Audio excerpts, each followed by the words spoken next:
Show me the money.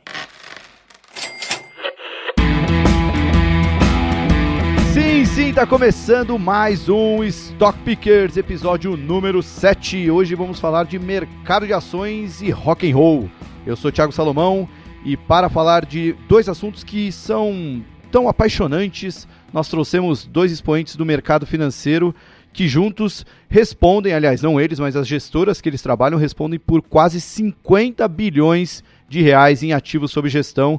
Desse dinheiro, cerca de 15 estão alocados na Bolsa de Valores. Mas não são apenas as cifras bilionárias que unem esses dois caras, eles também são grandes amigos, fãs de Beatles e sabem muito de mercado de ações. Então vamos unir todos esses conhecimentos e falar com João Braga e Walter Maciel, o João Braga da XP Asset. Tudo bom, João? Fala, Thiago, tudo bem? Tudo ótimo, muito prazer recebê-lo aqui. E também Walter Maciel, que é o CEO da AZQuest. Tudo bom, Walter? Tudo bem, Thiago. Prazer estar aqui, ainda mais com o João, que é mais do que um amigo, é um irmão. Eu já fiquei sabendo, vocês têm histórias muito legais para contar, a gente vai mostrar para vocês também, vamos falar de ações, e eu sempre muito bem acompanhado do Zangaro da Faria Lima, Renato Santiago. Tudo bom, Renatão? Tudo bem, Salomão. Prazer estar aqui de novo. Tô vendo aqui, muito bonita a sua meia, hein, cara? Você tá ficando um belo do Nutella. Eu tô sendo Nutella do Faria Lima Elevator. Não, tem que ter vídeo, o pessoal tem que ver a meia. Só ouvir não vai dar pra entender. entender. Grande gravura japonesa, comprei na Renner, R$19,90, já está furado. Maravilha, LREN 3 subindo muito com essa notícia. Eu também tenho uma meia muito feliz, só que é da Rico, realmente da Rico Investimentos, a corretora na qual paga o meu salário todo mês. Mas não tá com a Polo da Rico, né? Não tô com a Polo da Rico, porque eu estou bem fardado com a camiseta do Sepultura, já que hoje vamos falar de rock and roll. Gente, no primeiro bloco a gente vai falar da relação bolsa e rock and roll, também vai ouvir a perspectiva dos nossos convidados para o mercado. Inclusive eu quero ouvir do Braga aquela tão famosa analogia do Brasil ser um avião vazio, que deixa tão clara a oportunidade que a gente tem no mercado. O Braga explica muito bem isso. A gente vai falar nesse primeiro bloco.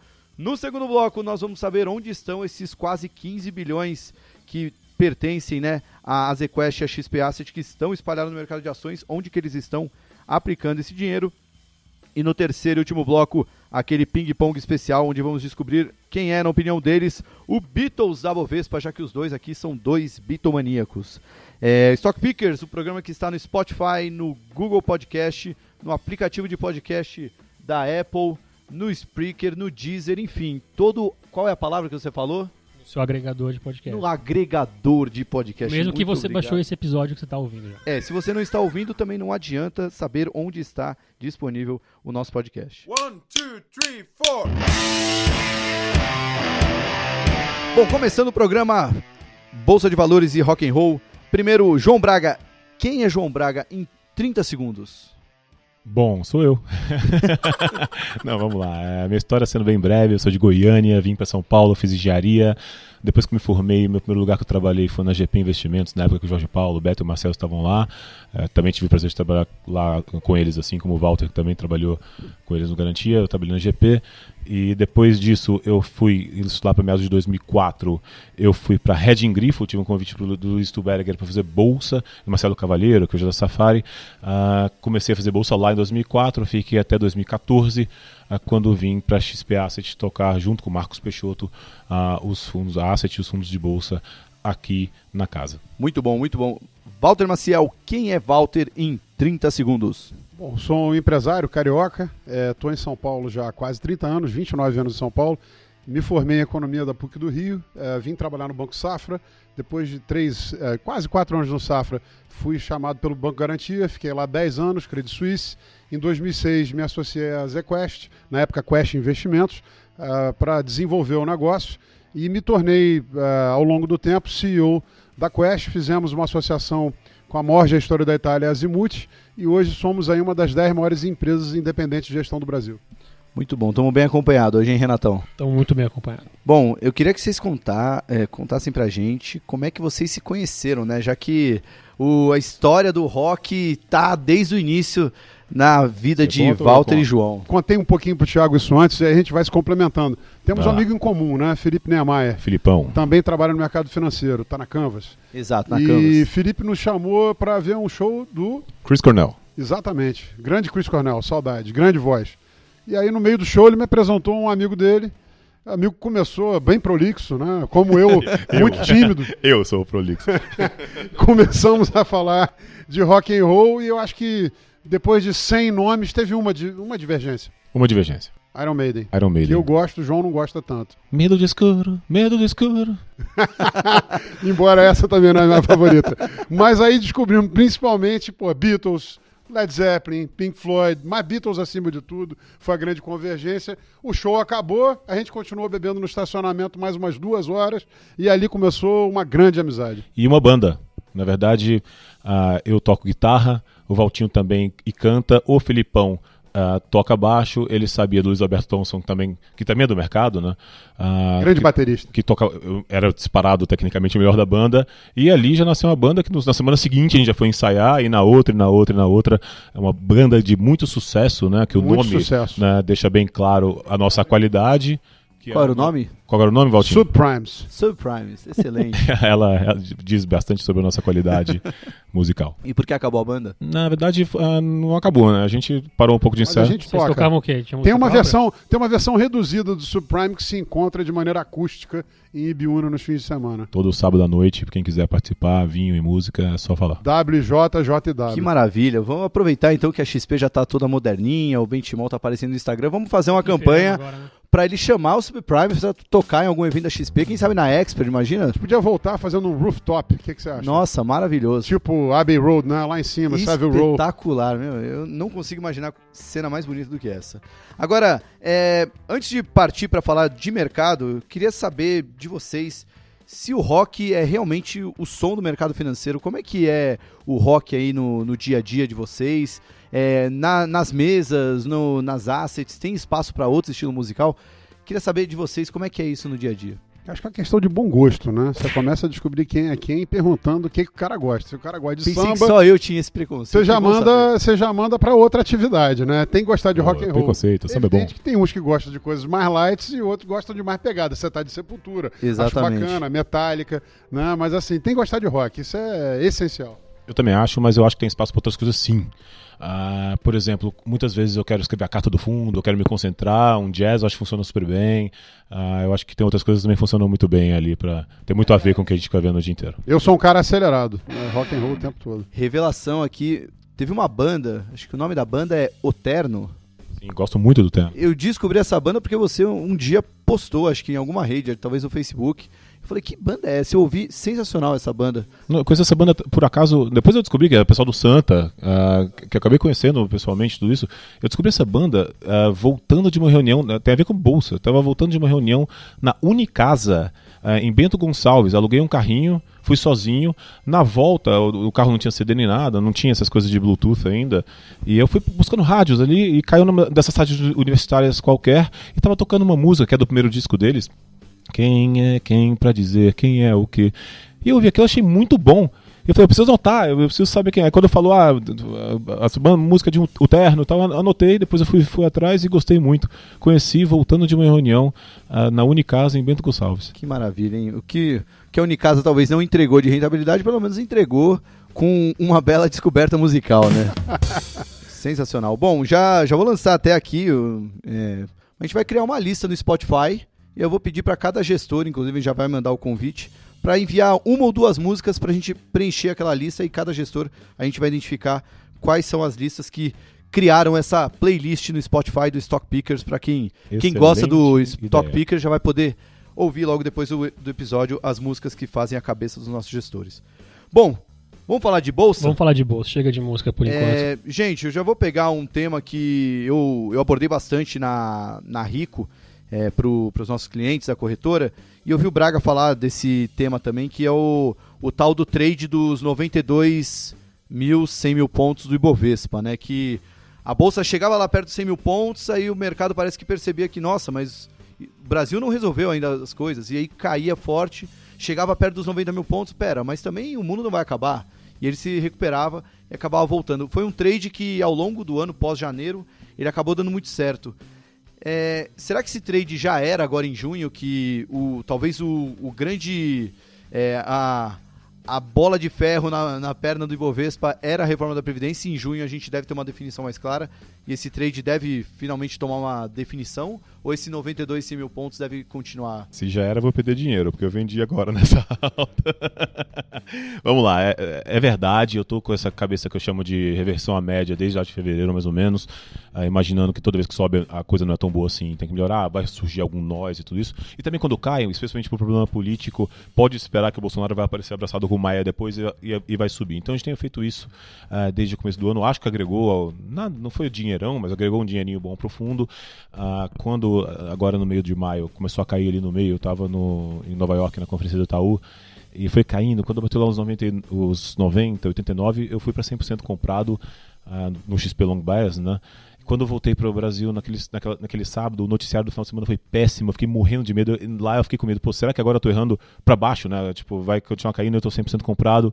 Na semana seguinte reagiu super rápido, aí subiu, eu já vendi de novo, e agora eu tô pensando, será que eu tô errando para cima, né? Porque é muito difícil ser contrarian, é muito difícil, porque você tem que vender quando todo mundo quer comprar, e você tem que comprar quando todo mundo quer vender.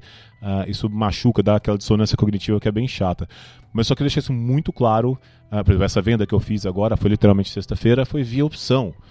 Eu comprei um put spread gigantesco lá no EWZ, que protege o meu fundo, e aí, mas se de fato tem alguma evolução super rápida da Previdência e subir, isso aí vira pó, eu volto a estar comprado. Então usar esse tipo de estratégia é muito bom e deixar bem claro que isso é meu call de curto prazo, isso tem prazo para vencer. No médio, longo prazo, eu ainda estou otimista. Legal você ter citado o nome do fundo, porque me lembrou que eu conversei com o seu colega, mas o Bruno Marques, né, que toca o XP Macro junto com o Júlio. Inclusive foram várias conversas com o Júlio e o Bruno, e também com o Bernardo e o Sérgio da Azequest, que tocam a estratégia macro. E o Bruno falou uma frase muito legal, que foi quando a bolsa chegou lá perto dos 90 mil pontos. Eu falei, e agora? Ferrou de vez? E ele falou, olha, a bolsa para cair de 100 para 90 mil pontos, ela não ia cair por causa da gravidade. Alguma coisa tinha que acontecer. Então as notícias que fizeram a bolsa ir para 100 mil pontos não iam continuar. O noticiário não ia ser o mesmo para a bolsa ir até 90 mil pontos. A sensação tinha que piorar, né? Talvez o mercado pode não ter mudado tão drasticamente, mas o clima em torno, né? Os investidores têm que estar mais apreensivos para que faça a bolsa cair, né? Onde é que estavam aqueles caras que queriam comprar 90 mil pontos e não compraram? Agora a bolsa voltou, não sei se todo mundo aproveitou esse movimento. Antes de pedir para o Braga fazer a explicação do avião, já quero colocar o Walter aqui na roda, porque eu lembro da participação, quando eu ainda estava no Infomoney, do Walter Maciel, no Papo com o Gestor, e foi muito emblemático, porque foi uma entrevista muito otimista, né? Uma visão favorável de mercado, mas o jornalismo prega peças, né? Às vezes o momento da gravação e o momento da publicação acontecem em eventos no meio do caminho, e no meio do caminho estava o ápice da greve dos caminhoneiros, né? Aquele evento que culminou com a saída do Pedro Parente, e no mesmo dia que saiu a entrevista, o Walter dizia, olha, nunca estive tão otimista como acho que nos últimos 10 anos. De fato, aquilo lá me marcou bastante, que pelo menos já levei o Walter sempre como uma pessoa mais otimista. Eu sei que o Braga tem uma visão um pouco mais, vamos dizer, foi doutrinado de uma maneira mais pessimista, né? Trabalhou muito tempo com o Stuberger. Lembrando que ele tem a célebre frase, né? Que no fundo do poço tem o alçapão. Exatamente. E até o fato de você estar mais otimista com o mercado já até um viés positivo, né? Pensando que você já teve essa doutrina pessimista. Mas em cima de tudo isso, dá para continuar otimista com o mercado? A gente está otimista demais ou existem muitos riscos aí no curto prazo que o mercado talvez esteja negligenciando? Bom, vou fazer até um caveat aqui que eu acho interessante. A primeira coisa, assim, eu sou o líder de uma empresa, né? Eu não sou gestor. Tenho uma equipe toda lá de gestão. O Chief Investment Officer, que é o Head de Equities, é o Alexandre Silvério. Tem com ele o William Wang no Small Mid Caps, no Long Biased, o Edu Carlia no Azequest Ações, no Long Only, e o Rodrigo Melo na estratégia Long Short, fora a equipe de analistas e traders. A minha função é essa, é olhar o negócio, a estratégia e o longo prazo. A deles não. E aí é necessário ter cautela, ceticismo, em alguns momentos pessimismo. Aliás, já mandar um abraço pro Silvério, tô esperando a presença dele aqui, que esse programa é a cara do Silvério. É mesmo, é um craque. Mas assim, olhando para o que a gente conversou, de lá para cá, quanto subiu? Não vou lembrar de cabeça, Walter. Bastante. Eu continuo otimista. Por quê? 5 anos atrás, era impossível pensar que a discussão no dia a dia, nos bares, na televisão, era de reforma da Previdência, reforma tributária, da necessidade de diminuir o tamanho do governo. A gente passa no Brasil, vou dizer um negócio emblemático, há 100 anos um crowding out. É o governo enxugando todo o dinheiro disponível no sistema e matando qualquer tentativa de empresariar e empreender. Tomar dinheiro num ambiente de 14,25 com títulos isentos de imposto e, além disso, eu ir lá e tentar buscar um investidor e falar, vem aqui, meu filho, tomar risco, é impossível. O momento hoje é outro. Então, eu concordo primeiro com o João, porque eu acho que o que foi, não naquela época, eu acertei no ano passado, dizendo que determinado candidato eleito tinha uma plataforma espetacular, mas os problemas de execução, por grande parte do mercado, foram subestimados. Então não é só um learning curve, é um problema de execução mais sério, mas as coisas parecem que estão andando. Por quê? Os estados e municípios estão quebrados. Existe a necessidade do ajuste. O Brasil hoje é um país que, historicamente, nunca teve reserva, dinheiro forte. Hoje nós temos quase 400 bi de reserva. Esse problema não existe. Um mercado de capitais que tem tudo para crescer. O cliente obrigado a tomar risco, que é o 6,5, e isso segura a bolsa a 90 mil. 6,5. Tem que tomar risco, senão não vai ganhar dinheiro. E empresas como o Itaú, com 7% de dividend yield, mais alto que o juro, não faz sentido, a bolsa está barata. Então vai ter dinheiro para isso, para multimercados e outras coisas.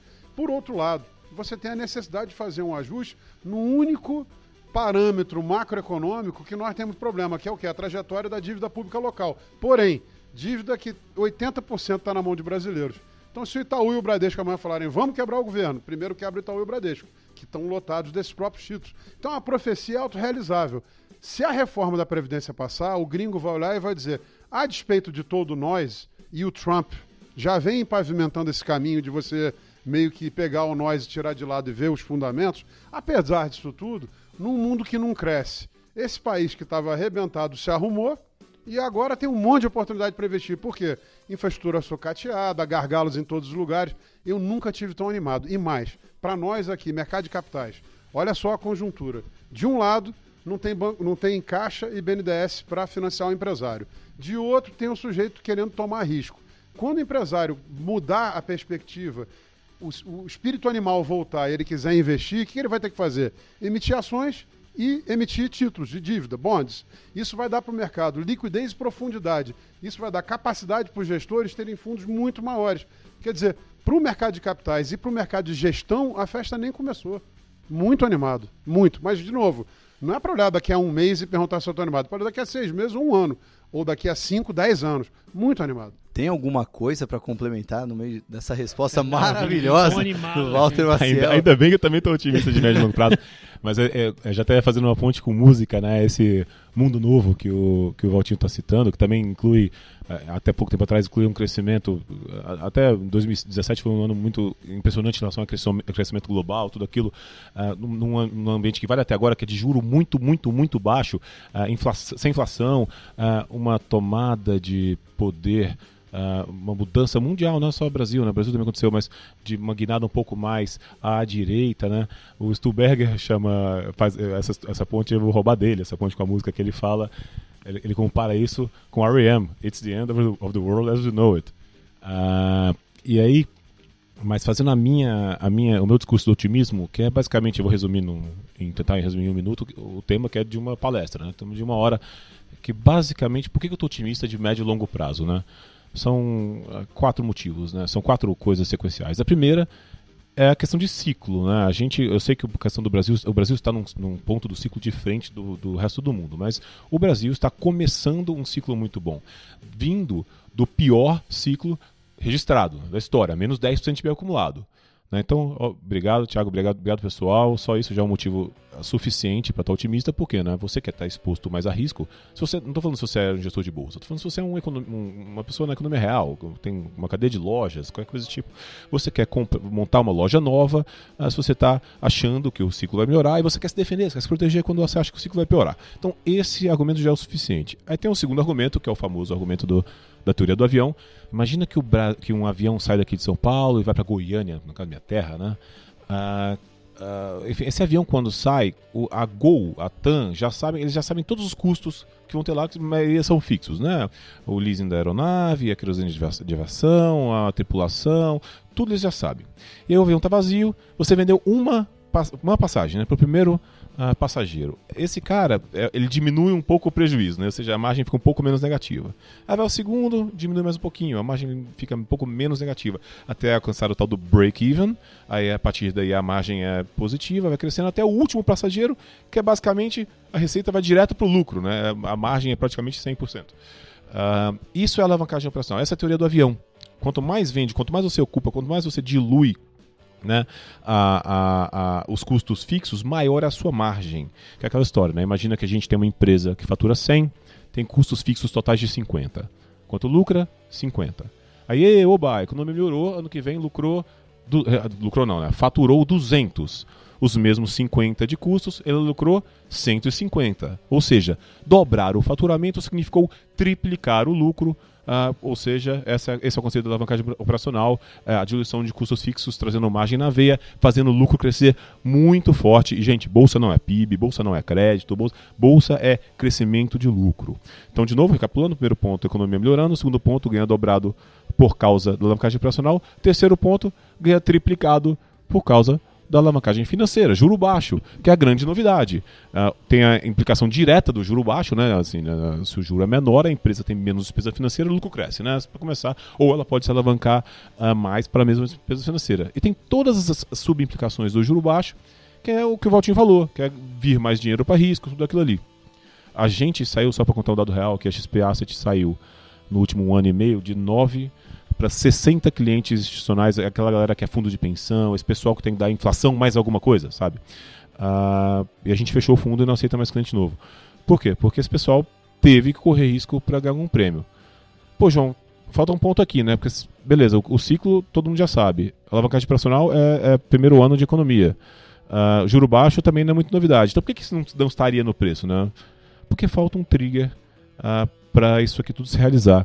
E para mim, eu concordo com o Valtinho, esse trigger é a reforma, especialmente a reforma da Previdência, que numa coisa binária, on-off, 1-0, é a diferença do Brasil estar quebrado para o Brasil não estar quebrado. Vou interagir aqui com você, fica aí com o microfone, a gente vai junto. A reforma da Previdência é a mãe das outras reformas, porque ela, ao acontecer e mostrar que esse único parâmetro macro que está descontrolado passa a mostrar uma trajetória sustentável de dívida, vai liberar espaço para um ambiente muito mais positivo, vai vir uma enxurrada de investimentos privados, né? O governo está quebrado e vai continuar quebrado muito tempo. Então, investimentos privados, a gente vai ter que trazer dinheiro estrangeiro, só lembrando, economia 101, demanda agregada, é o quê? Consumo, investimento, setor externo e governo. O G, a longo prazo, é decrescente. O setor externo, por mais que o Brasil seja um enorme exportador, é 10% do PIB, não vai mudar. E graças a Deus, essa parte está bem, né? Não vai mudar, está lá, sustentado. É só um canal de renda. O consumo vem depois, porque para o consumo tem que melhorar a expectativa. Onde você pode mexer é investimento. O que o Paulo Guedes está dizendo? Puxa vida, temos um monte de ativos para vender, temos um monte de projetos para investir. E qual que é a nossa vantagem? O mundo cresce pouco, né, João? Os Estados Unidos crescem hoje um pouco mais, mas a trajetória, olhando para frente, é de estabilização. A Europa cresce pouco, mas ninguém fala disso hoje. Olha o preço que a Inglaterra está pagando o Reino Unido para fazer o Brexit sem ter o euro. Imagina se esse cara tivesse o euro, estava no chão, morto, estribuchando. O que isso quer dizer? Nenhum brincalhão vai tentar sair do euro nos próximos anos. Por sinal, os pessimistas que você citou, há 4, 5 anos atrás, diziam que o juro americano era para 4,5%, que a Europa ia se dissolver, que ia entrar maluco na França, Le Pen, que ia entrar maluco na Dinamarca, que a Alemanha também, e mais, que a China ia fazer um hard landing. Nada disso ocorreu. O mundo hoje cresce pouco e o Brasil vai ser aquele cara, aquele bode que estava sujo, lameado, de repente vai aparecer um pônei limpinho. E assim, por que não investir ali? O dinheiro naturalmente vai fluir para cá. E o João estava dizendo de alavancagem das empresas, imagina viver como uma empresa, como todos nós vivemos nos anos Dilma. Complicado. Esse pessoal teve que demitir, cortar custos, melhorar a produtividade. Só que agora que as coisas melhoraram, mas não tanto, o pessoal continua com estrutura magra. Só que nós temos desemprego de 13 milhões e 16% de capacidade ociosa na indústria. O que isso quer dizer? Não tem pressão de custos, nem da parte de contratação, quando você precisar contratar, nem da parte de aumento de produção, fora setores como tecnologia, que as coisas se deterioram muito rápido, você vai poder aumentar a produção sem precisar investir muito. Então as empresas brasileiras estão muito baratas, ainda mais num ambiente otimista. Concorda, João? Perfeito. Só para você já tocou nesse assunto aí, mas para falar assim, estão muito otimistas, mas olhando para a questão interna, né?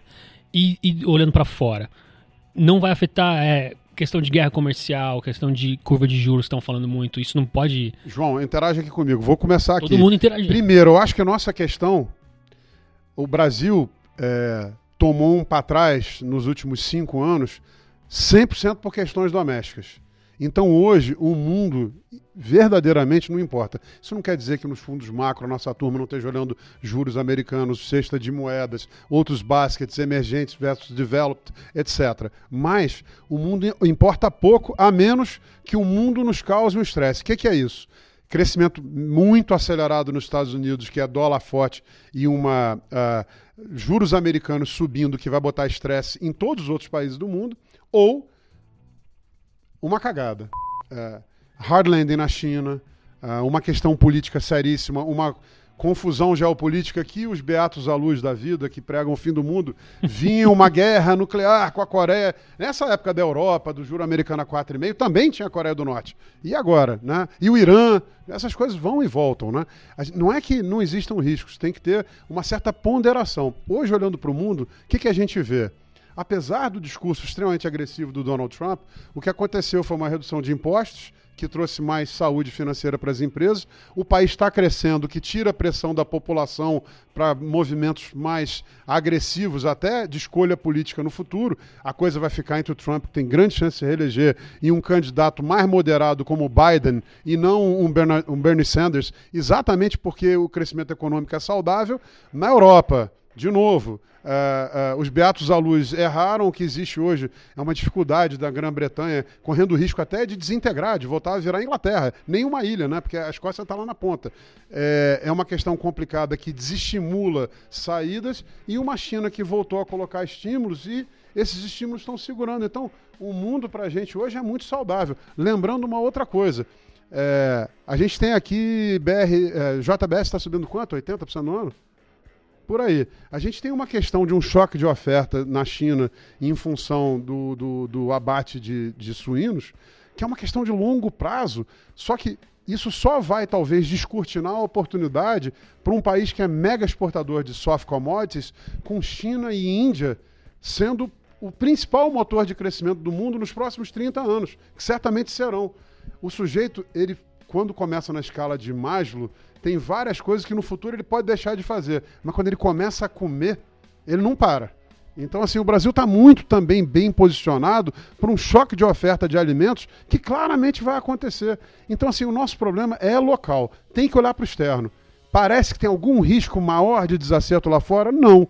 Então, onde vai estar a direção dos ativos no Brasil? Na solução do problema local. Tem algum ponto aí, João, que você queira complementar, ou a gente pode passar para o segundo bloco?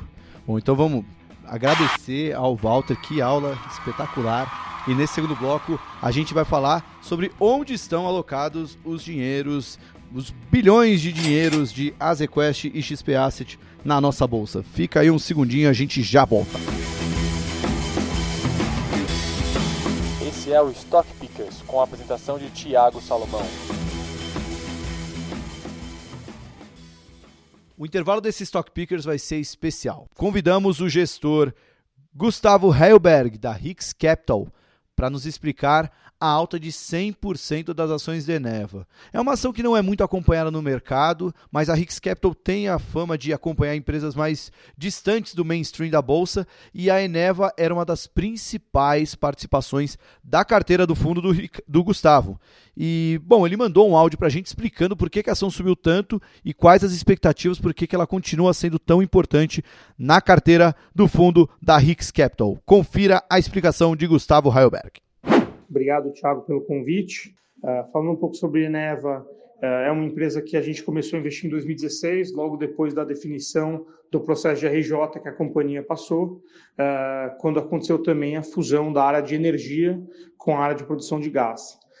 Na época, a gente enxergava na empresa como grandes, vamos dizer, questões, um negócio com receita muito previsível, né, garantida através de contratos de PPA, muita geração de caixa, um valuation muito deprimido e uma grande oportunidade de melhorias operacionais, porque como qualquer empresa em fase de estresse, faltava recursos para fazer o que era necessário. Nessa época a gente estava praticamente sozinho na tese, a empresa era bastante líquida, mas a gente achava que era uma iliquidez circunstancial, porque a empresa ela era bastante grande, né? Tinha uma EBITDA de 1,3 bi na época, um market cap em torno de 3 bi, e um float de quase 5, um pouquinho em torno de 50%, que naquele momento estava, de certa forma, represado por uma série de circunstâncias. Nessa época, a posição chegou a ser mais ou menos 6% do fundo. Em 2017, surgiu a oportunidade de participar como âncoras do re-IPO da companhia. O principal uso do dinheiro desse re-IPO era destravar um turnaround financeiro e fiscal, permitindo a redução de custo de dívida e impostos, além de melhorar a liquidez do papel como um bônus. E, além disso, também tinham alguns projetos com altíssimo potencial de retorno e geração de valor para a companhia, dentre eles o projeto de fechamento de ciclo, que eu já comento melhor. Nesse momento, a gente aumentou a posição para em torno de 15% do fundo e passamos a ser, enfim, um dos maiores acionistas lá, junto com alguns outros fundos. Ao longo de 2017 e 2018, a companhia conseguiu criar muito valor, só para mencionar algumas das agendas e concretizações nesse período. Ela fez um turnaround fiscal e financeiro muito bem sucedido, com pré-pagamento de dívidas, reestruturações da alocação dessas dívidas entre SPEs, etc. Fez um turnaround operacional das unidades de carvão, que ela tinha bastante expressivo. Ela declarou um aumento nas reservas de gás, que além de trazer aumento de valor, porque é patrimônio líquido sem investimento adicional, também diminui muito o risco do case, dado os contratos de PPA que ele tem. E, por último, ele ganhou também um leilão de energia nova para o fechamento de ciclo de Parnaíba 1 em agosto de 2018. Com isso, a companhia terminou de vez o seu turnaround e passou a focar em olhar para oportunidades de crescimento. E, obviamente, um crescimento de forma rentável. Isso abriu o olho de alguns outros fundos formadores de opinião que começaram a aumentar a posição na companhia no final do ano passado, e colocou a companhia num ciclo positivo, onde o aumento de preço levou vários dos acionistas que tinham recebido ações no processo de RJ a vender, aumentando a liquidez, atraindo novos fundos, até que no início de 2019 a companhia acabou patrocinando um processo de follow-on, onde vários desses credores venderam suas posições. E isso aumentou significativamente a liquidez. Na semana passada, ao longo desse ano, assim, vale dizer que a companhia continua entregando resultados bastante interessantes e acho que uma característica importante do negócio é que ele é muito previsível, então dificilmente você vai ter um trimestre de surpresa muito negativa, dado o perfil de geração de caixa e de receita do negócio. Ele continua entregando bons resultados. E agora, na semana passada, ele sagrou-se vencedor do leilão de Azulão, com condições muito atrativas. O modelo de negócio da empresa provou seu valor, porque ela conseguiu, ao mesmo tempo, oferecer um custo muito competitivo no fornecimento de energia, ou seja, o Estado de Roraima e o governo como um todo ficam felizes, e, por outro lado, a companhia gera muito valor com esse investimento. E para a gente isso corrobora a visão que a gente já tem há algum tempo de que essa é uma companhia que deveria ser olhada como uma companhia que tem capacidade de criar valor recorrentemente, que tem um management de qualidade, que tem um modelo de negócio vencedor e que, portanto, precificar puramente os fluxos de caixa que você tem garantidos talvez seja conservador. Ainda assim, a gente vê hoje uma companhia que negocia com taxas de retorno extremamente atrativas só para aquilo que ela já tem garantido dentro de casa. Ou seja, você tem um upside de preço, né? Você está comprando os fluxos de caixa garantidos por um preço bastante atrativo e ainda tem uma opcionalidade de estar comprando uma companhia que tem provado sua capacidade de criar valor para os acionistas através de novos projetos e alocação de capital consistentemente. Valeu pela explicação, Gustavo. Agora vamos voltar ao programa. Segundo bloco do Stock Pickers está no ar hoje, episódio número 7, mercado de ações e o rock and roll. Braga, eu queria começar com um case positivo e um case negativo. Aí você já fala de uma história boa e uma história não tão boa, né? História boa, acho que mais emblemática tem sido a Qualicorp, que é um case que tomou um chacoalhão no ano passado e já se recuperou bastante nesse ano. E a outra é a Lojas Americanas, que foi um case que foi uma posição importante no fundo há um bom tempo, hoje nem sei se ainda está no fundo. Enfim, queria que você contasse um pouquinho desses dois casos. Walter, fica à vontade também de interagir, né, nessas duas empresas. Bolsa é uma lição de humildade, tá? Porque esses dois casos aí eu atribuo muito mais erros e fracassos e conhecimentos e aprendizados do que sucessos, tá? Vamos começar com o Qualicorp, que graças a Deus esse ano está voltando. Eu não vou contar toda a história, vocês sabem o que aconteceu. A gente gosta muito da empresa porque a empresa ela é uma espécie de uma XP da saúde, né? Ela é uma plataforma, né? Na verdade o pessoal acha que ela é algo que não deveria existir e tal. Na verdade quem pensa assim não entende bem o que ela é. Porque o que ela faz, né? Ela junta, como a XP, né? Que de um lado tem os bons produtos, né? O pessoal quer ser vendido pela XP, né? Então tem as assets, tem a ZQuest, tem um monte de asset boa aqui. No caso de lá, são os produtos, são a Amil, o Bradesco, a Sul América, que é muito relevante lá. Eles querem ser vendidos pela Qualicorp porque, assim como na XP, do outro lado, a gente tem os agentes autônomos, o comercial, tudo isso, que quer estar aqui, porque tem os bons produtos, né? Então você acaba fazendo esse ciclo. Na Qualicorp é a mesma coisa, as empresas querem vender, porque do outro lado você tem as entidades de classe, a OAB, CREA, tudo isso, que também querem estar lá porque tem os bons produtos. Então você retroalimenta um ciclo super bom que cria uma vantagem competitiva super bacana. E aí a empresa teve aqueles problemas de governança corporativa no passado, exatamente no começo do mês de outubro do ano passado. O que a gente podia ter feito, eu até recebi bastante muito apoio, tá? Foi muito legal, assim, muita gente me ligou, muita gente conversou comigo. A gente foi frio e pensou, vamos atuar para melhorar a empresa. Eu poderia simplesmente estopar a posição. Teve gente que me questionou, João, por que você simplesmente não vende, né? Vai ser sócio do cara? Vai continuar nessa empresa? Por quê? Não, porque eu acho que eu consigo melhorar. Eu acho que quando eu digo é o time, né? Eu acho que a gente consegue fazer um trabalho lá para melhorar a governança da empresa e você sobrar com a empresa que de fato é uma empresa muito legal, gera muito caixa, não precisa reter esse caixa, pode pagar um dividendo alto, tudo aquilo. Então a gente fez uma série de iniciativas, deu muito trabalho, está dando ainda, né? A gente continua trabalhando bastante com a empresa para melhorar e eu acho que o mercado realmente reconheceu essa melhora. Tem um pessoal nos Estados Unidos, a ISS, né, Glass Lewis, esse pessoal que faz a Proxy Voting, esse pessoal, a ISS, ela faz um ranking de governança, que na verdade é de 0 a 10, mas é inverso, quanto menor, melhor. A Qualicorp estava em 6 naquela época, tem um monte de empresa um monte de asset americana que não investe se você não tiver no mínimo em 5.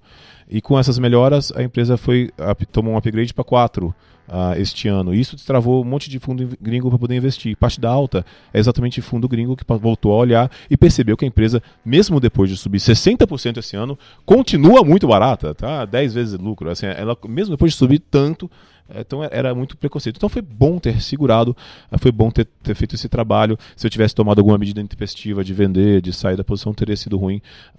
E foi importante que eu fizesse o exercício fiduciário de defender a pessoa que é mais importante para mim, que é o meu cotista. Antes de falar de Americanas, a Qualicorp está nos 3 fundos que você toca? Aí todos. Na verdade são 5 fundos, mas na verdade são 2 matrizes, né? Tem uma matriz que é a matriz do Investor, que é a mesma do Long Bias, Long Short. A outra e um pouco do XP Ações, que é o nosso fundo de Bovespa ativo. E a outra matriz é o Dividendos. Neste caso está nos 2. Legal. E a Lojas Americanas? Lojas Americanas é um caso maravilhoso de longo prazo, né? Assim, se você ver a história da empresa, é realmente sensacional. Se der um zoom out, qual que é a história do varejo, né? Qual que é a beleza do varejo, né? Depois que você acha um modelo bom, Lojas Americanas, Raia Drogasil, algumas empresas assim, você, Hering, sei lá, achou um modelinho bacana, você replica rápido, e por isso que você paga múltiplos caros, né? Porque a empresa cresce bastante. E aí, na teoria do varejo, o que acontece? Né? A primeira loja se abre na Faria Lima, a segunda loja, sei lá, na Paulista. A 1000ª loja vai ser num lugar mais isoladinho lá no canto do Brasil, que provavelmente traz um retorno. Goiânia ainda é uma capital muito importante, coração do Brasil. Brasília mesmo está na grande Goiânia, né? Mas enfim, vai ser para lá. E aí, né, a gente fala, né, que o retorno marginal é decrescente até a hora que chega no lucro econômico zero, ou seja, seu modelo, né, se exauriu. Né? É um pouco o que aconteceu com o Hering. Não quer dizer que a ação é ruim, quer dizer que talvez as lojas Hering já cresceram demais. Então, lojas americanas, eu fico sempre monitorando o ROIC marginal, né, o retorno marginal, o retorno das novas aberturas, para saber se ele está caindo e, por consequência, chegando na exaustão do modelo. E lojas americanas me surpreende muito como isso não acontece. Tá? O problema das lojas americanas é outro.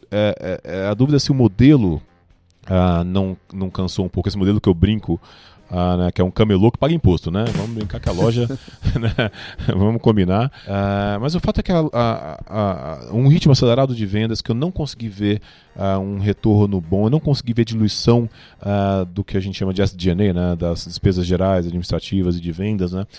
Isso impactou na margem pela primeira vez em 15 anos. Lá, você dá um zoom out e você vê que a margem cresce igual o reloginho, ano após ano. Não é o que está acontecendo agora. Eu esperava uma melhora do retorno do ROIC, né, do retorno sobre capital investido, que foi deteriorado nos últimos 2, 3 anos, que eu achava que era muito uma questão conjuntural e não estrutural. Ainda não está melhorando, então isso também está me incomodando. Então, a gente deu uma cansada e a gente decidiu sair, ainda sair bem, graças a Deus. A gente saiu no resultado do primeiro TRI, lá para fevereiro e tal, a gente saiu por volta dos R$18, a gente decidiu vender, ainda bem que a ação é líquida, então a gente conseguiu vender toda a minha posição e continuo de olho, a ação deve estar uns R$15 agora, continuo admirando muito a empresa e todo mundo que está lá, mas eu vou esperar eles me entregarem a melhora. Eu não vou comprar só porque eu acho que o management é bom e vai melhorar, não. Eu vou esperar ter melhora, eu prefiro até pagar mais caro, mas tendo a certeza de que essas minhas preocupações, como por exemplo a do modelo, foram resolvidas. Legal, muito bom.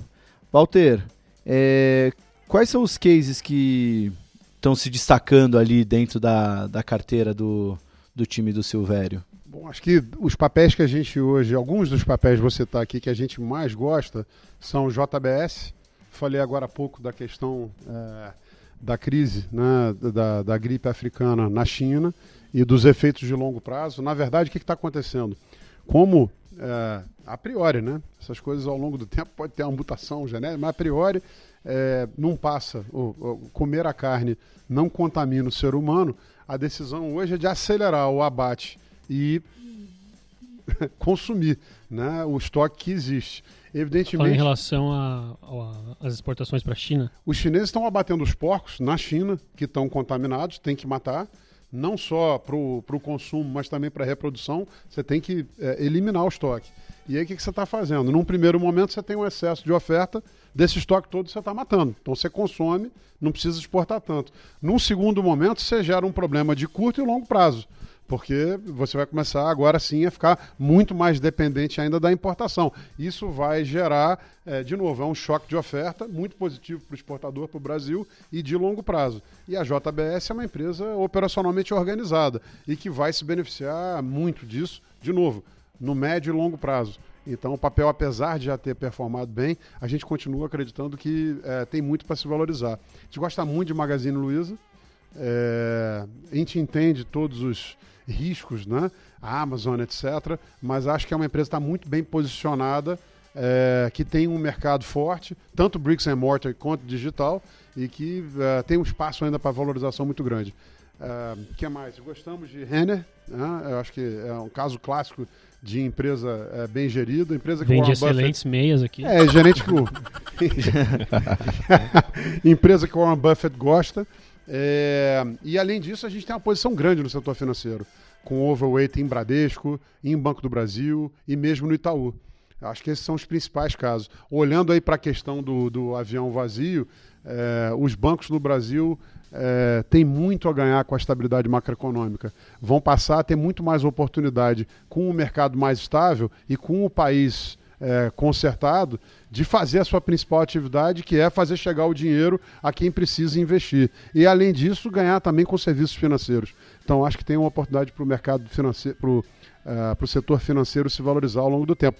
e a gente vê, de novo, distorções como o Itaú com 7% de dividend yield. É uma maluquice você comprar uma empresa daquela qualidade e ainda ter um dividendo maior do que os juros, né? Realmente, distorções que só o Brasil... O Rubens não, desculpa, o Renato Ometo, né, o gestor da Mauá, ele tem uma frase muito legal para isso, né, que ele fala que o Brasil é um lugar muito interessante para você investir porque, pela volatilidade natural que o mercado brasileiro tem, ele acaba abrindo ótimas oportunidades em empresas que talvez em outros mercados não dariam uma oportunidade tão boa de compra, tendo em vista toda essa volatilidade que joga o preço para baixo. Não, e um detalhe que o João pode falar com muito mais propriedade do que eu. O brasileiro, pela pouca cultura de investimento, o americano há 60 anos atrás botava 30% do dinheiro, 40% do dinheiro em bolsa e ele pensava na poupança a longo prazo, o 401k, para ter o quê? A capacidade de pagar o seu mortgage, a sua hipoteca do seu imóvel. Qualquer americano de classe média baixa, para cima, tinha que ter o seu imóvel e os filhos na faculdade. E o dinheiro aplicado serve para isso. Então a gente não tem essa cultura de bolsa e a gente confunde. Na questão de bolsa, é diferente de um futuro de moedas ou de juros. Perdeu o dinheiro no mercado futuro, perdeu, realizou. Entra uma nova operação agora, pode ganhar ou perder. E em bolsa, depende muito mais da tua capacidade de ficar, do staying power, em teses que você acredita, do que ficar olhando para a volatilidade. Volatilidade nada mais é o preço do ativo mexendo. Mas você sabe que empresas como Ambev, Pão de Açúcar, Itaú, tem um valor de liquidação. Quanto valem aqueles ativos? Então, em determinados momentos, você tem que ter a tranquilidade de olhar para o tamanho do desconto e falar, vou comprar e vou ficar os próximos 10 anos comprados. Né? E eu acho que o momento é esse. Tem algum papel que você está vendo com maus olhos? Se é que existe algum pessimismo aí? Eu tenho. Então você tem que saber do Walter, que é o otimismo em pessoa. Eu acho que essa fusão aí da Brasil Foods com a Marfrig é uma fusão de duas empresas que estão alavancadas, que têm negócios que são complementares, mas por serem complementares você não tem muita sinergia. Um saiu do bovino, o outro saiu do suíno. Então, olhando de novo para o case JBS, faz a comparação, são duas empresas que podem sim ter uma externalidade positiva de juntas, né? A Marfrig tem uma alavancagem, tem uma dívida menor, então juntas diminuem um pouco a desalavancagem, mas vão ter um aumento de complexidade operacional e inegável, a gente tem que olhar, né? A nossa equipe olha para essas questões, também a complexidade política. Como é que vai ser o novo conselho, quem vai mandar? Então, eu acho que num primeiro momento o que a gente vê é muito mais externalidade negativa do que positiva. É legal que Walter leu a minha pauta, porque essa era uma das perguntas, eu ia perguntar de BRF Marfrig e também de Braskem. Queria complementar, João? Pois é, eu tô short, eu tô vendido em uma... a gente não faz grandes shorts, short é meio tricky, né? Não é fácil de fazer, mas eu tô bem vendido numa empresa brasileira, mas que não negocia aqui, negocia lá fora, que é a Stone. Like a Stone. Like a Stone. Que na verdade...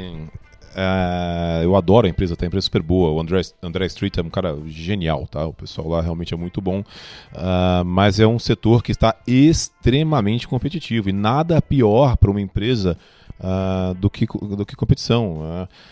Cada dia eu ando por aí e vejo uma maquininha diferente. E o movimento do Itaú fez o pessoal piscar, né? Exato, e até mais, eu vou chegar lá. O primeiro é isso, né? O pessoal vê Stone como uma empresa que ela é de tech. Eu discordo, né? Porque é a mesma maquininha chinesa que a gente usa há 10 anos, 20 anos, né? Ela pode ser tech um dia, hoje ela não é. E esse é um ponto. O outro ponto é que todo dia chega uma nova, joga preço para baixo. O próprio movimento do Itaú, como o Pautinho falou, do D2, né? Já de trazer para... Hoje é D30, né? Essas crescências brasileiras. E tem mais uma coisa que o Itaú acabou de fazer, que vai começar no terceiro trimestre, que é transformacional, que é o tal do IT, né? QR Code, né?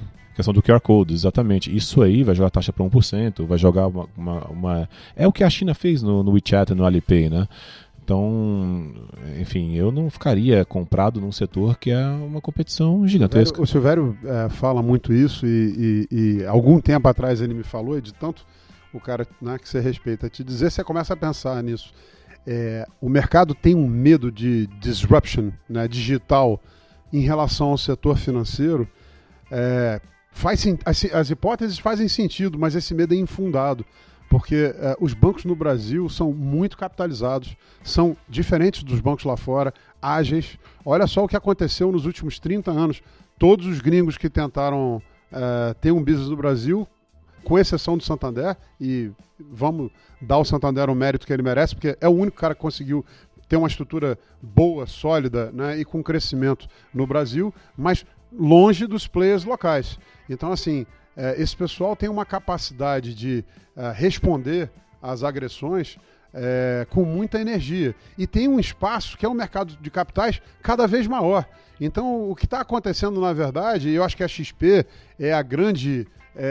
o grande dínamo atrás disso, a XP está mostrando o tamanho da oportunidade para todo mundo.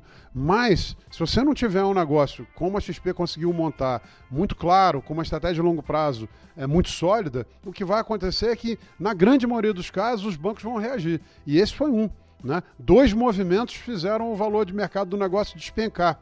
Então, a gente tem que ter um certo cuidado. O disruption veio para ficar. Só que você pode ver alguns incumbentes, em vez de lutar contra o disruption, é abraçar ele e surfar a onda junto. O que pode, na verdade, descortinar muito mais valor. Né? Olha, eu fiquei muito feliz que a gente falou por quase 3 minutos sobre esse assunto sem falar o nome Cielo, que foi disparado. Se a gente fizer um Oscar das empresas mais citadas no Stock Pickers, Top of Mind, Cielo e Magazine Luiza. Hoje a Magazine Luiza passou porque a Cielo não foi nem citada. Tem Qualicorp também, né?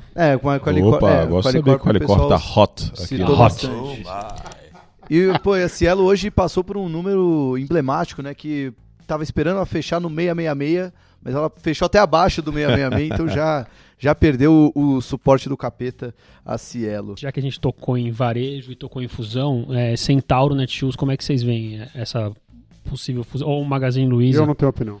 Eu também não tô olhando tão de perto, não. Eu acho que vai ficar com a Magalu, hein? Mas, enfim, melhor torcedor, deixar pra... Não, eu gosto, aliás... Eu gosto de realmente falar com a equipe lá que tá direto. Eu não tenho. Um abraço pro Fred Trajano, se ele estiver acompanhando. Gosto muito da sua empresa e quero ver você aqui no programa. Porque antes de ser CEO da Magazine Luiza, Fred era analista de sell-side do setor de varejo. E seria muito legal ele vir aqui para responder se ele compraria ou não Magalu. Acho que ele compraria. Braga, queria que você explicasse um pouquinho sobre outros calls, porque você gosta muito de estatais, né? Não sei se foi a vida inteira isso, mas hoje vocês gostam muito de estatais. Queria que você falasse um pouquinho disso, mas principalmente de CEMIG, porque vocês não têm a CEMIG preferencial, vocês têm a ordinária, certo? Certo, a gente trocou. A gente trocou agora, inclusive. Bom, vamos lá. Na verdade, eu tenho um preconceito gigantesco contra estatais. Tá? Eu já começo 3 passos para trás quando eu vou analisar uma estatal. Só que no DNA do nosso fundo, o meu do Peixoto lá, a gente fala que a gente chama gestão sem preconceito. Né? Acabei de falar que eu tenho preconceito, mas a gente tenta fazer uma gestão sem preconceito. A gente compra o que a gente acha que vai subir e vende o que a gente acha que vai cair. A gente tem isso muito forte na nossa cabeça. E a gente estava falando antes, né, o fato que mesmo no Brasil tendo pouca empresa, eu ainda acho que o pessoal deixa passar algumas oportunidades por puro preconceito. Qualicorp é um exemplo bem recente. Copel é um exemplo super recente que eu vou contar um pouquinho agora. Então, assim, pensando como um tema, estatais é gigantesco na nossa carteira, sim. E eu brinco, né? Temos um governo aparentemente liberal aí no federal e em vários estados, vindo de um ciclo péssimo para as estatais, que elas foram muito mal geridas. Se eu não tiver estatal agora, eu vou ter quando, meu Deus? Nunca. Então agora é a hora de ter. Então baratas ficaram para trás em relação às outras, que obviamente quando o mercado ficou aquecido e captou para caramba, né, várias assets captaram, não foi para as estatais que elas foram, começando a vir agora. Então é meio que esse motivo. E cada uma delas tem seu motivo. Né? Você perguntou de CEMIG. CEMIG é um caso clássico que pode ter uma privatização. É exatamente por isso que eu troquei a PN pela ON. Que se você fosse vender as partes, é mais inteligente estar na PN que tem desconto. Agora, se for vender o todo, aí você tem que estar na ON. Porque como tem 1/3 de ON para 2/3 de PN, o comprador dessas ações do Estado pode pagar um prêmio gigantesco nas ONs e ainda controlar a empresa. Então por isso que eu troquei um pouco. Mas cada caso é um caso. Deixa eu contar essa de Copel, que essa de Copel foi bem legal.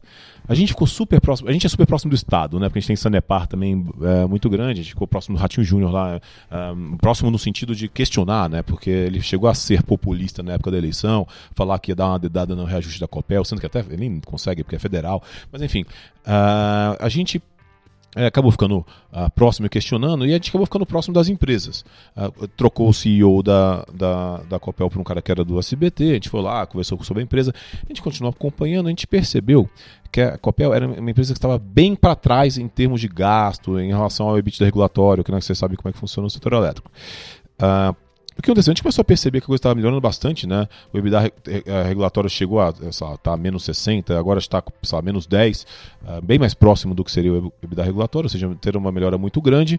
A gente basicamente foi checar se o mercado estava vendo essa melhora e Copel estava completamente largada. Assim, ninguém estava ligando a empresa atualizando o modelo. E a gente, por quê? Por preconceito. Primeiro o pessoal atualiza a Renner, depois a última é a Copel. O sell-side não atualiza porque quem liga lá perguntando? O pessoal lá liga lá e pergunta de Equatorial, então a Equatorial está atualizada. Então basicamente a gente simplesmente percebeu que estava melhor e compramos antes, esperamos. Foi questão de um mês, o mercado começou a atualizar, e aí você teve, por exemplo, o UBS, Marcelo Sá, que é um bom analista, ele deu um double upgrade, foi de sell para buy, e tudo que ele fez foi atualizar o modelo. Então eu fico super feliz que o mercado ainda é bem ineficiente, que dá as chances. Isso está valendo para várias estatais, então sim, estatal é um tema grande na nossa carteira hoje. Legal, bacana. Pensou em algum nome de banda, Renatão? Porque eu pensei aqui já... Então vai, já que você tá vestindo a camisa... Aliás, não vou falar que eu pensei, porque essa ideia foi sua, então vou deixar você... que eu tô com a camisa de Sepultura, já que você fez uma menção. Não, a gente tem a gente gosta muito de trocadilhos e metáforas infames aqui com ações. Então, já que vocês são do rock, do mercado, quem que é, por exemplo, o Sepultura da Bolsa Brasileira? Aquela ação que é pesada, que é o Brasil... Deixa eu pensar. Uma ação. Que agora o tempo mudou, né? Mas eu diria Eletrobras. Eletrobras pode ser o Sepultura brasileiro. Porque eu tinha certeza que ia ser uma estatal por causa dos problemas internos, pode ser? É pesada e com emoção, né? Exatamente. Se você estiver lá no meio, você toma porrada de todo lado. Com muita emoção. Quem é o Beatles da Bolsa Brasileira, vocês diriam? Eu acho que é o Itaú, né? Itaú, talvez a Renner, né? 45 anos dando o tipo de return on equity que os caras dão, double digits, no mundo é difícil. Renner, eu acho, do ponto de vista de... Não tem o tamanho dos Beatles, né? Mas do ponto de vista de execução, de novo, uma empresa que o Warren Buffett, né, compraria e ficaria com ela ao longo do tempo feliz da vida. Não, mas eu concordei, é Itaú, até porque, obviamente, depois a família Moura Salles entrou, mas antigamente eram dois, né? Eram duas famílias, né? Vilela Exatamente. e Setúbal, então ainda fica essa coisa de duas pessoas fazendo a coisa ser genial. Agora tem uma boa então, né? Quem é o Iron Maiden da Bolsa pra vocês, já que vocês têm visão antagônica? Tem que ser uma que ele gosta e eu não, sei lá, a Magazine Luiza talvez. O Iron Maiden seria a Magazine Luiza seria essa, Valtão? Só pela graça de ele gostar e eu não. Quem é o Mamonas da Bolsa? Nossa, que fúnebre essa, que seria uma empresa que surgiu muito bem e... Uma empresa que todo mundo gosta, mas é uma piada. Ah, tá. Pensei que você estava dizendo de outro jeito. Eu já ia falar... Eu pensei também. Eu ia falar que era o grupo X. Eu ia falar, bom, momento Sônia Abrão do Stock Pickers. Pode ser também, né? Pode ser o grupo X, o grupo X do lado mais de tanto mau mórbido. gosto assim, só o nome conhece. Foi mal. Imagina, né? Inclusive, o nome do nosso grupo no WhatsApp é muito bom, ADRs. Nada a ver, apague depois de rir. Apague né? depois de rir. Bom, terminando de maneira politicamente incorreta esse segundo bloco, vamos para o terceiro bloco, que é o bloco mais legal, mais sensacional, que é o de perguntas e respostas para os nossos convidados. 1 minuto a gente já volta. Esse é o Stock Pickers, com a apresentação de Thiago Salomão.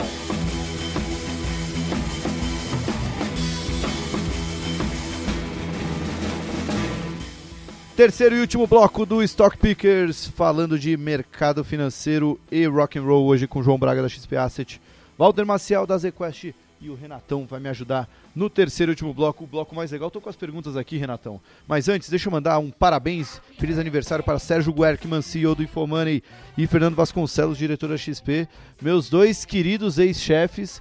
Tenho que lembrar, já que fizeram aniversário um dia depois do outro.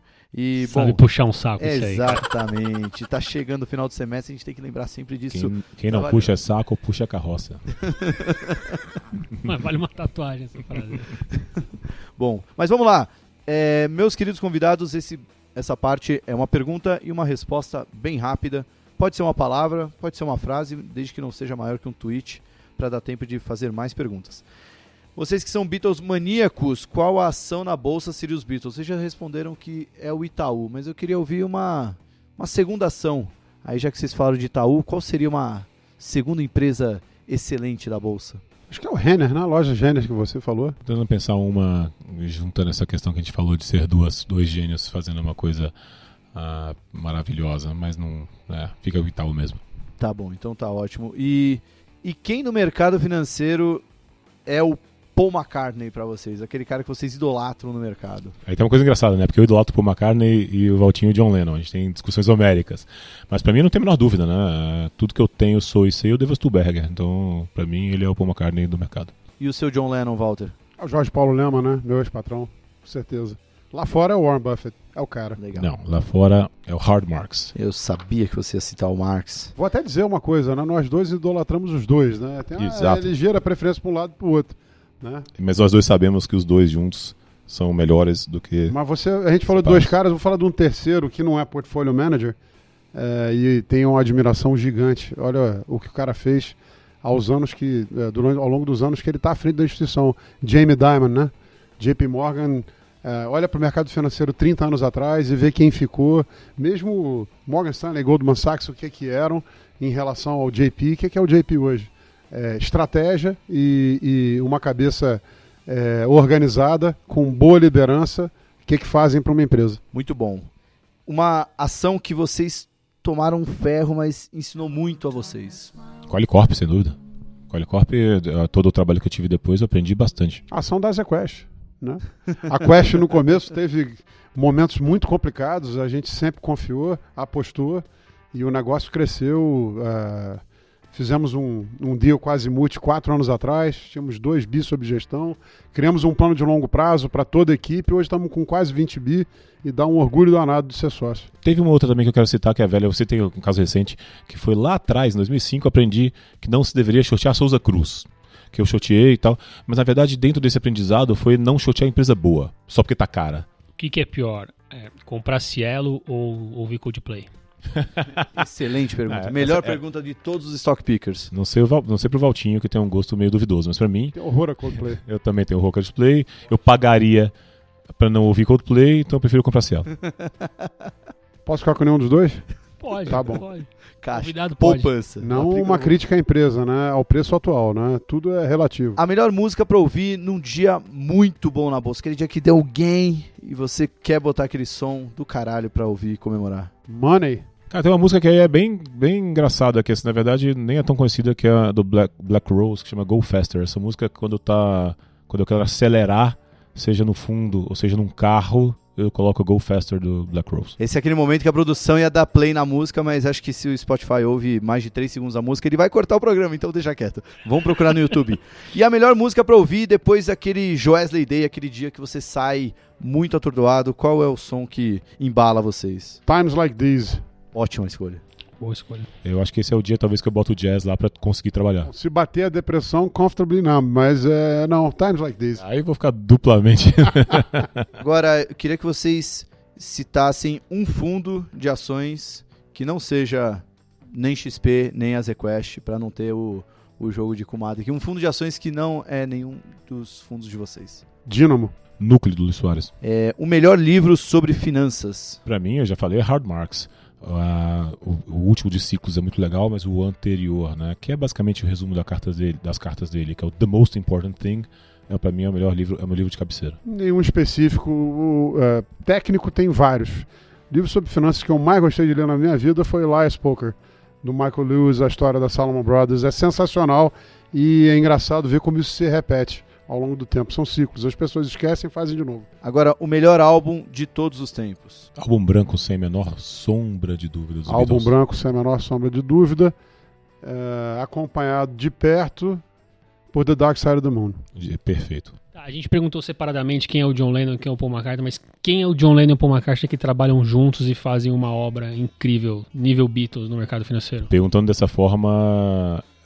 vai soar uma mega arrogância, desculpa, não é pra soar isso, muito pelo contrário, mas eu costumo brincar que eu e o Peixoto a gente tem uma gestão meio que Lennon-McCartney e aqui no Long Bias. E por quê? Não é porque a gente acha que a gente é super bom, não, mas eu acho que a gente juntos nós somos muito melhor do que nós separados.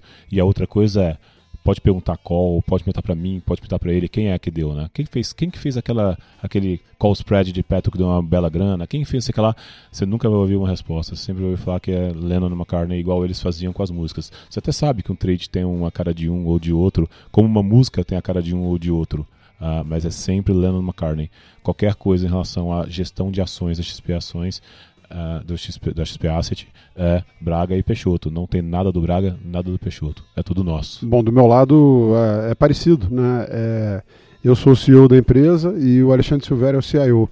Então, todas as equipes de gestão estão sob supervisão dele, que além disso é o chefe direto da equipe de equities. Ele cuida da gestão dos fundos, eu cuido da gestão da empresa. Eu acho que é uma parceria que deu certo.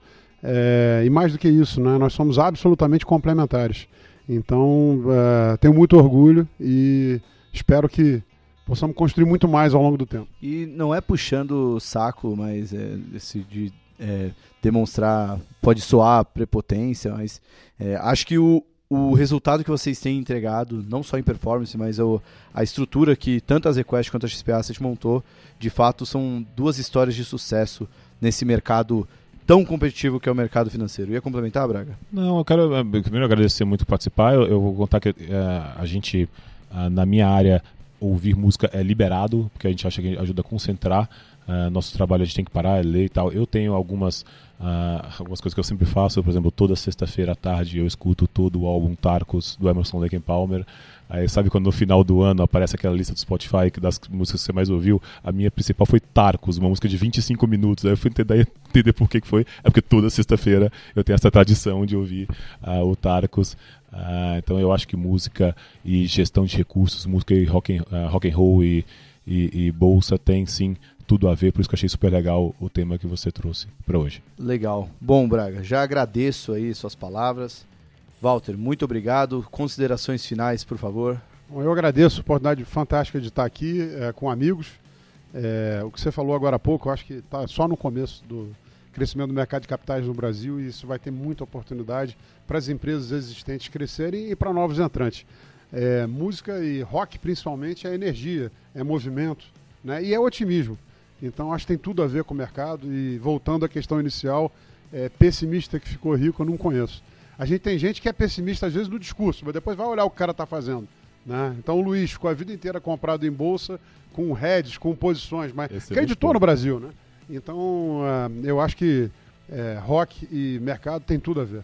Legal, muito obrigado, Walter, muito obrigado, Braga. Renatão, considerações finais, você que é um roqueiro nato, o que você achou desse programa? Eu tô no time do Iron Maiden, essa é a minha consideração final. Legal, então estaremos juntos no show que vai ter aqui em São Paulo. Camilinha, muito obrigado pela produção, pessoal, muito obrigado pela audiência, obrigado Bovespa da Zoeira que veio aqui acompanhar o programa no estúdio. Na próxima semana o programa vai ser sobre investimentos em ações não brasileiras. A gente se vê na semana que vem com mais Stock Pickers. Tchau!